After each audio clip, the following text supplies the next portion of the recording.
Jangan pernah jadikan suami sendiri kayak pengemis hanya untuk meminta hak yang sudah Allah halalkan untuk kalian. Kadang saya heran ya, kenapa ada istri yang bisa tega bikin suaminya itu merasa rendah hanya karena dia meminta hak biologisnya kepada istrinya.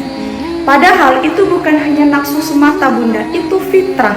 Fitrah yang Allah sendiri halalkan, fitrah yang Allah jadikan sebagai penenang hati, penjaga kesetiaan, dan penjaga di dalam rumah tangga kita. Tapi ada suami yang sampai harus menahan malu, minta pelan-pelan, takut dimarahin, takut ditolak sama istrinya sendiri, padahal itu adalah hak dia dalam mendapatkan hak biologis. Padahal istri yang menolak tanpa alasan syar'i, istri yang bikin suaminya itu merasa hina, itu bukan hanya menyakiti perasaan seorang suami, tapi juga ada dosa besar yang dilanggar. Karena Rasulullah sendiri sudah memperingatkan tentang hak suami di dalam hal ini. Dan yang lebih parahnya lagi, banyak suami yang akhirnya hanya bisa diam. Bukan karena dianya itu nggak punya kebutuhan, tapi dianya udah terlalu sering ditolak sama istrinya sehingga dia hanya bisa memendam perasaannya sendiri. Terus istri akan merasa heran, kenapa suamiku sekarang jauh?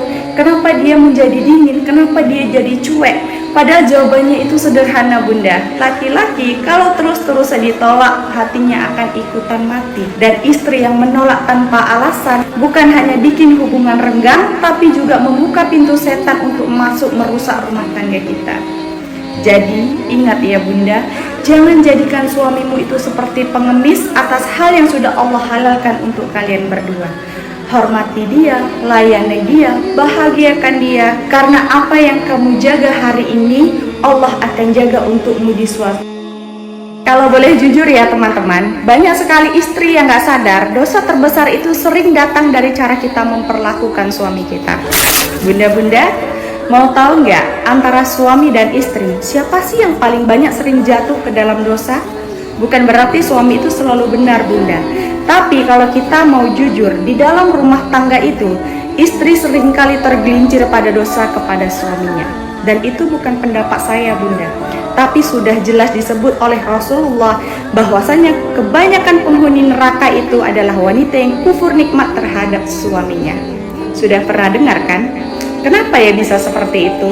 Karena dosa kepada suami itu sering sekali muncul dari hal yang kita anggap kecil.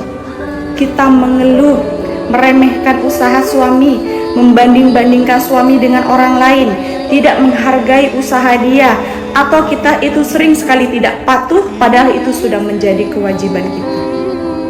Sedangkan kalau suami, ada suami yang zalim, ada suami yang tidak bertanggung jawab. Tapi kalau dibandingkan antara 10 pasangan, mungkin hanya ada satu suami yang benar-benar zalim sama istrinya.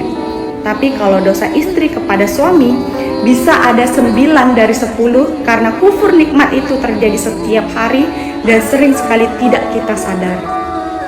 Bunda-bunda, bukan berarti kita ini harus membenarkan semua perlakuan suami, bukan. Tapi kita harus sadar bahwa ketaatan kita kepada suami itu adalah ibadah. Dan menghargai suami itu bukan merendahkan diri kita, tetapi menjaga keberkahan di dalam rumah tangga kita. Kalau suami salah, kita ingatkan dengan lembut.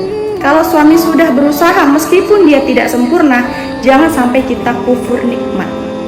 Semoga Allah menjaga rumah tangga kita, menjaga hati kita, dan menjauhkan kita dari dosa-dosa kecil yang tidak terasa tapi dihitung besar di hadapan Allah. Barakallahu fiik.